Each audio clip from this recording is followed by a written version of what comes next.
Hey nerds, Farmer Jesse here. Welcome to Growers Daily, your daily dose of ecological farming insight. It is Tuesday, June 3rd, 2025, and today I have a special treat for you. My dear friend, Erin Worrall of Cedar Farm in Virginia is going to join me today to chat about farming solo, plus starting a farm as a mom from a homesteading background and bringing in help, and actually quite a bit more than that. We covered a lot in this chat. Erin is the best. So let's do it.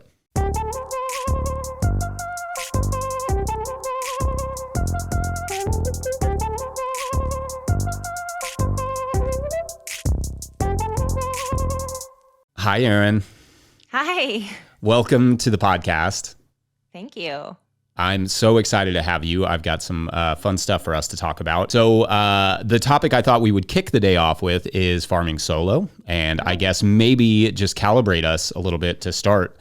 Maybe describe your farm, how much land you're on, and the extent of help you started with versus what you have now, just to kind of give us an idea. Yeah, sure. Okay, so my farm is in total about 4 acres, but I am cultivating about 2/3 of an acre. This is my 4th season, and the name of my farm is the Cedar Farm. I'm in Southwest Virginia. But so I started 4 years ago on, I would say it was a 1/4 acre, entirely outside, field production only by myself. And it was a 35-member CSA. And about halfway through the season realized like, oh, I'm actually growing way more veggies than the CSA needs. And so I started at the farmer's market midway that summer. So then moving into season 2, I got my first tunnel that added a little bit more growing space. I still did it by myself, bigger market production, same CSA size. And then last year, I built 2 more pretty significant tunnels and then opened up more of a bulk growing space for pumpkins and sweet corn. And that's where I landed around the 2/3 that I'm at right now. I also brought on my first help. I had 2 part-time employees, each at 10 hours a week, and then a couple friends that kind of volunteered with harvest for an hour or 2 each week.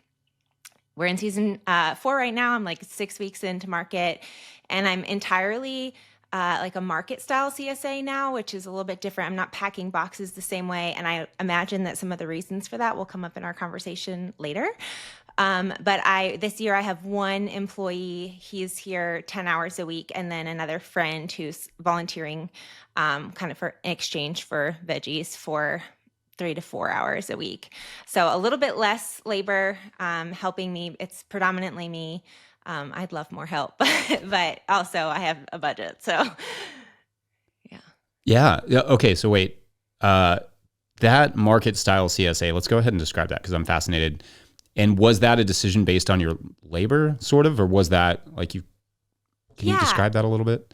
Yeah, sure. So I started it last year as a trial, and what I'm using is I use Square as my point of sales platform, and you can purchase gift cards through Square.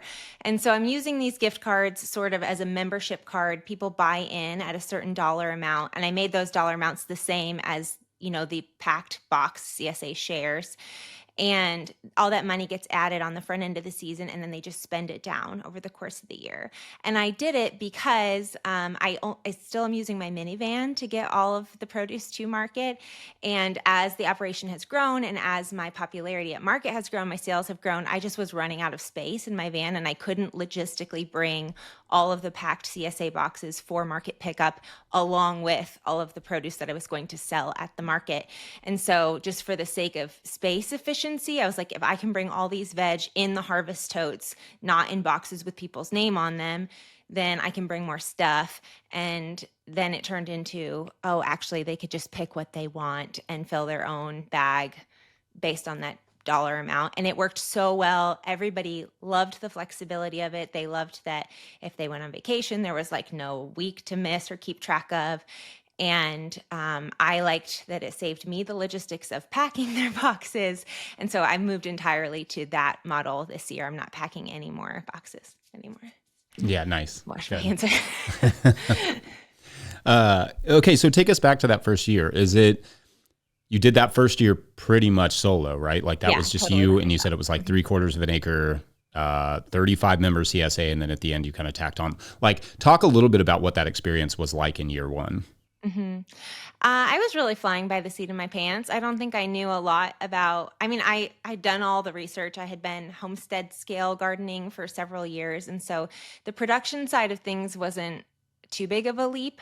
What I learned hard and fast is that there are so many ways to be efficient that you don't ever have to consider as a home gardener.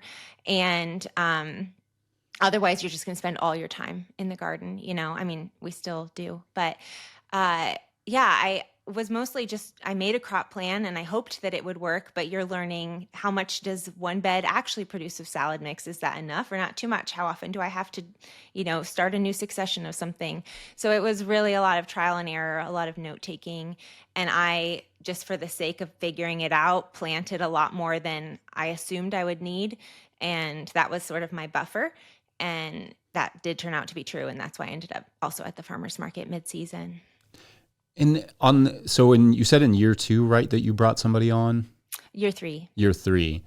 That transition to actually having a little bit of help, what was that experience like in terms of, just your managing your own time or managing their time? Like what was that sort of transition like? Yeah, it was a need of, just practicality, getting everything out of the field fast enough. My harvests were too big for me to manage on my own, but it was also really like a lesson in I have to protect and preserve my body. This is the most important and valuable asset I have on the farm. And I'm all human scale. I don't have a tractor. Every wheelbarrow of compost on every bed is getting moved and, by hand, broad forked. And that's just a lot on a single body. And so that was the biggest thing for me, was just having extra hands and arms that could put in some of that really like the sweat equity, the grunt labor. But it's also just, I'm a pretty extroverted person and farming is a really solo task. And so I found that by the time I got to year 3 and the honeymoon phase was sort of wearing off about this like thing I was creating, I really needed and thrived having people also to work alongside me, keep my motivation, be excited, teach new things too. So it really helped in that way as well. Yeah, that's a huge part of it. And certainly no one told me when I was starting out that I should really take care of my body.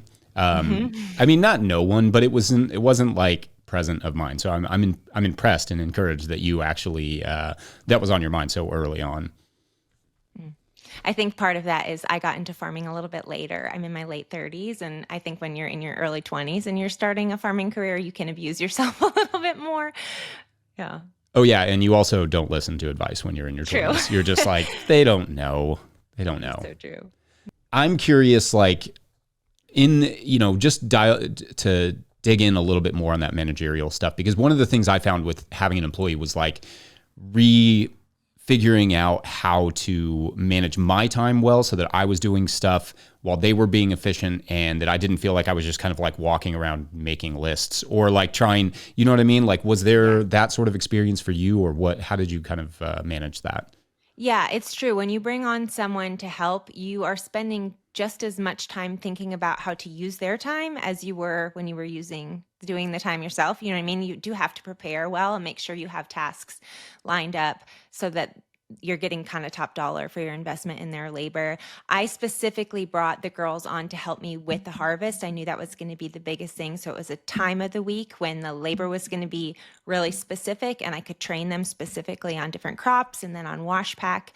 And then they would come a second day in the week after the market. We would do more of those heavy farming tasks. And so, would spend a little bit of time preparing before those days to have, the compost ordered or the tools lined up for whatever we were going to do and sort of have a plan for using that time well. But the biggest thing for me was the harvest. And so I scheduled their work time around when I knew I would need that assistance. Yeah, that's good. I heard, maybe it was Ben Hartman or somebody saying that, like, when you hire an employees, bring them in to do only things that add value, like very specific tasks like packing produce or selling it, or in this case, harvesting, like those very specific tasks that you need help to do more of so that you can add value to your farm and bring in more revenue. So that's awesome. Erin, we're going to take a quick break. And when we come back, we will get a question from one of our Patreon members, BRB. Today's episode is brought to you by Precip. Precip is billed as the easiest way to keep track of rainfall, and that is true, but it is a lot more than that. Sure, you can open the app and immediately see accurate rainfall totals, but you can also save locations to see historical rainfall totals, wind speeds, and all sorts of other nerdy details. Their radar-based technology means you can ditch the rain gauge. I usually have to do that anyway because the kids find a way to smash it with a baseball bat. You can ditch the rain gauge and start tracking rain and other growing conditions all on your phone. Click the link in the show notes to find out more. Today's episode is also brought to you by FarmRaise. Still using QuickBooks for your farm's bookkeeping? You're wasting time and losing money. Farm finances can be overwhelming, but they don't have to be. FarmRaise Tracks is the all-in-one tool built just for farmers. Manage expenses, prep for taxes, run payroll, and plan for the future without spreadsheets or stress. Just clear, organized insights to keep your operation thriving. Thousands of farmers trust Tracks to make smart financial decisions all year long. It's time you did too. Use code NOTIL20, that's all caps, no spaces, NOTIL20 for 20% off the life of your membership at farmraise.com. All right, back to the show. If you, the listener, are enjoying this podcast, getting even a small amount of value from it, consider supporting our work over at patreon.com/no-till-growers. I will try to get to questions from everywhere that questions come in, but I will always get to your Patreon questions. Now, today's Patreon question comes from Patreon member Katya, and apologies for how long it took me to get to this one, Katya, but I found the right person for it, I believe. Katya writes, quote, "How do young mothers find their way into and stay in farming among all the other things they have to do? I am a mother of two, 6-year-old and a 3-year-old. Started a homestead 7 years ago, and I'm ready, knowledge, determination, experience, capital, to scale up at least to part-time business, except for that I am not. Is it even possible to find enough mental space and focus to build something like a farming business as a mother being the sole brain of it all? Jesse, would you have a guest in your arsenal who would like to talk about their experience? I mean, specifically starting a farm business at this stage of life, not sustaining it or transforming it when the kids arrive. Likely not possible, quote unquote. Might just be a legitimate, really helpful answer here. Thank you, Kay." End quote. Okay, so Erin, no pressure there. What do you think about this question? What comes to mind? Well, I think I'm the perfect person to talk about it because when I started the farm 4 years ago, my kids, I have 4 of them, were 2, 2, 6, and 9, somewhere in there. So they're now 6, 6, 10, and 13 in year 4 for me. So I definitely relate to this phase of life that she's talking about. And it is exceptionally hard. I think women can do anything. So I'm not going to say no is not the right answer, but I think it's really wise and smart to be thinking about all of the ways that your other responsibilities, whether you're a parent or a partner or you have any other role in your community, is going to be impacted by a business decision like this. Because the reality is a farm is just as needy as your children. And I think I'm imagining that because she is so eager to start this farm business now, it's a big passion. And so it's like this burning desire in you to start something new when you also have sort of this concurrent calling to your family and taking care of your kids. I would say the biggest things are having a partner that's on board. I think she phrased it as being the sole brain. And honestly, the sole brain part was less hard for me than being the sole labor. I still, in a lot of ways, can still be the sole brain. And I think moms are superheroes and they can carry a lot of things mentally. But having support, whether that's a neighbor or a friend that wants to join you on the venture, like, you don't have to do it alone. And I would just say that, especially if you're in a season of life where you've got a lot of external needs, having friends that can help you is going to be critical. But yeah. And Katja mentioned, having several years, I think, of homesteading experience like that. You had mentioned that sort of played in. Is there anything you can elaborate on in that, like maybe how that helped or some of the pitfalls that maybe come along with it? Sure. Yeah. Homesteading experience helped me a lot because I knew a lot about the plants that I was growing. I knew about the crops, the weeds, the pests, those sorts of things. But it changes really when you're trying to make it a profitable business. And one of the most important things, I think, when you're starting a business is knowing what you need that business to do financially to be worth whatever you're putting into it, especially if what you're putting into it is taking time away from young children. Not away. That's not what I mean. Do you know what I mean? But if it's going to be something that you have to hold concurrently. And so homesteading, you kind of have the luxury of things working out when they do and not working out when they don't. And maybe you might grow 50 varieties of tomatoes because you like all of the flavors of them. But if you're going to do this for a business, you're probably going to pick, like the 3 things that work, and you're going to do them on a single liter in some really efficient way.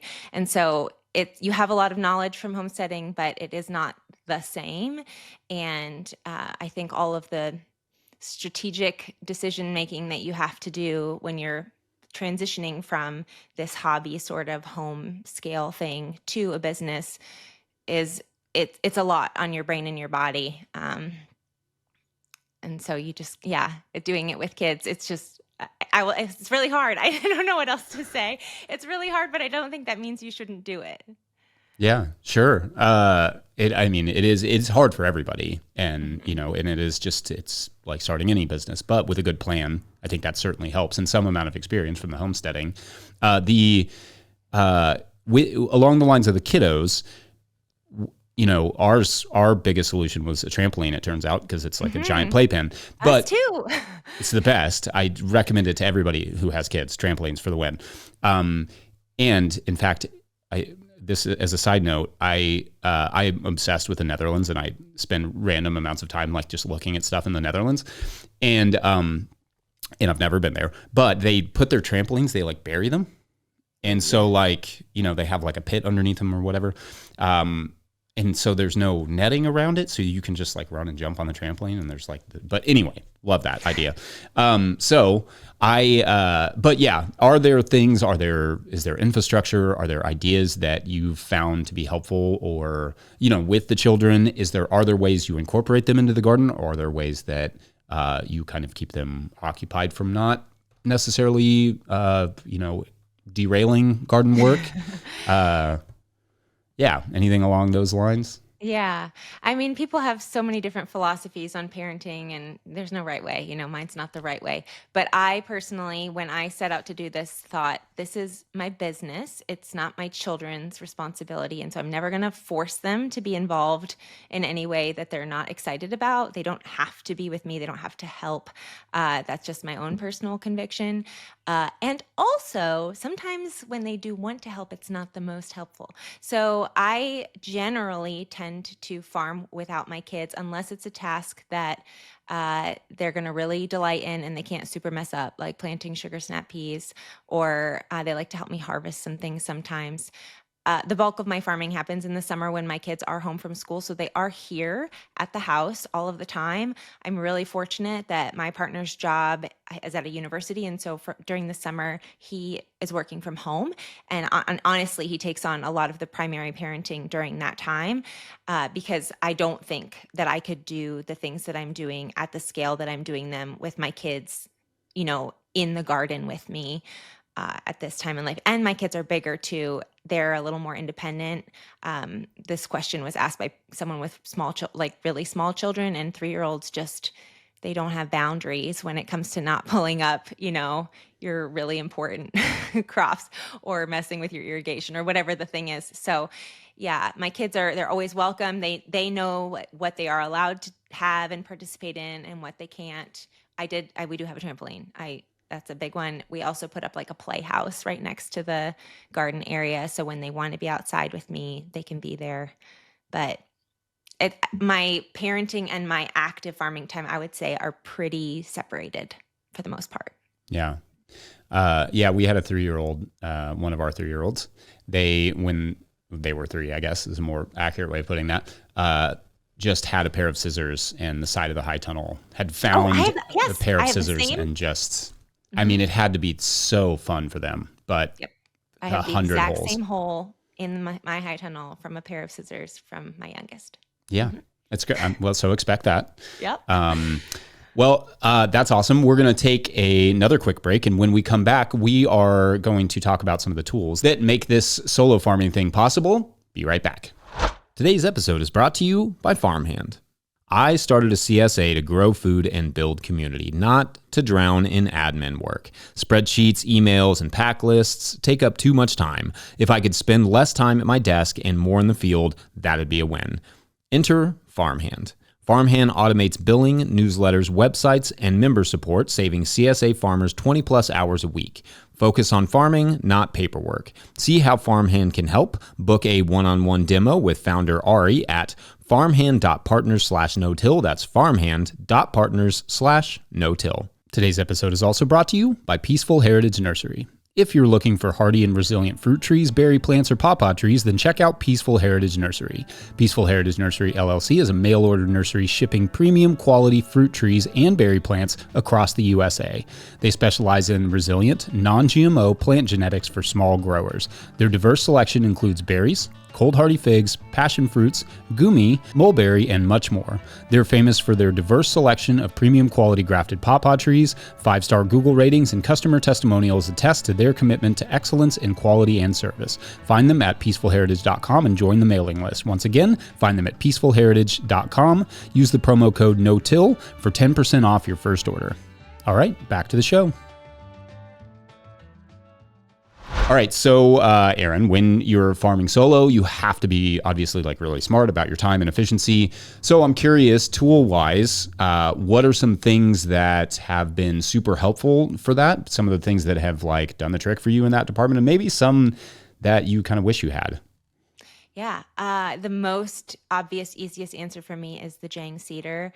I did not have it my first year of production, and I hand seeded every single thing that went into the field, every carrot, every radish. And it would take me a couple of hours to plant a single bed of carrots because I didn't want to have to come back and thin it. So I was spacing them out. And then I invested in the Jang year 2, and I literally cried the first time that I planted a bed of carrots in like 4 minutes. I couldn't believe how much time I had wasted doing that. So I think for me, the Cedar has been for far and away the biggest time saver, most efficient thing. I also think this is not entirely a tool, but my high tunnels, I mean, they made such a difference in the productivity of the farm. They cut down on pest pressure. I do a better job keeping things weeded because they're just like mentally in their own space. And I was able to, I built kind of a DIY one second year, but I've been fortunate enough to have an NRCS grant every year since. I'm up to 5 tunnels now. And I would say doing it by myself, it was incredible to have these like smaller pockets of space to mentally manage. But also now that I have employees, it's also that's an efficiency and kind of an organization of the farm that has helped a ton. Because you can do everything from like trellis your cukes and your tomatoes better than you can in the field to throwing up exclusionary netting on certain crops. It's really been a huge labor and time saver for me to have these like enclosed growing areas. Yeah. There's so many benefits to it, and it just makes so many things easier. Is there anything that you're thinking now that you would really like to have, or maybe even have somebody invent? What's missing on your farm right now in terms of tools? I think they're invented, but what's missing for me is a better, more efficient wash pack setup. That's something that I am still sort of bootstrapping and can waste a lot of time and feel just sort of obnoxious to do when you don't feel like you have the right tools. So things like a root washer rather than hand spraying every bunch of carrots with the hose would be so lovely.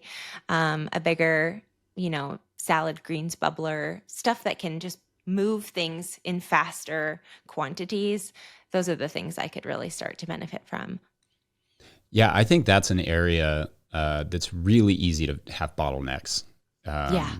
Because I think it gets under designed for for all of us, because you're like, I need to grow food. I can figure the rest out later, because that's what I did. That's what we did. Right. Yeah.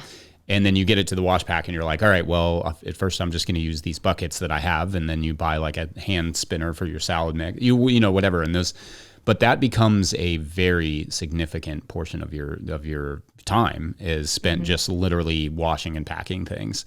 Yeah. It also makes such a huge, oh, sorry. No, go ahead. It also just makes such a huge difference in the quality of your product. Like the length of time that your salad mix can last is greatly impacted by how well you processed it. And that comes down to like customer satisfaction. It really does matter a lot.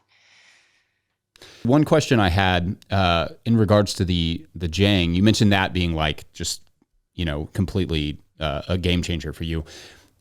Did you anywhere in that period try the Earthway either? Because I get this question a lot, like, is the Jang a necessity over the Earthway, or you just kind of went straight to the Jang? I went straight to the Jang. People ask me that question all the time too. I have never used another cedar. I just heard enough experienced growers that I really admired their operation saying this is the one that you're going to wish that you had and it's worth it. And so rather than kind of making this smaller investment before working my way up, I was like, I'm just going to do what I want at the beginning.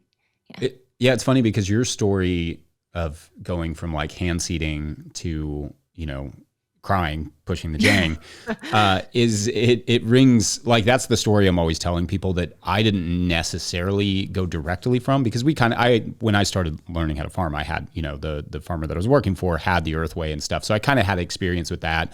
And then I definitely could see how much better or more, efficient, more easier to push, all those things that the Jang was than the Earthway. But I didn't have necessarily that experience of going from like literally hand seeding a bed of carrots to pushing the Jang through, which would have been incredible.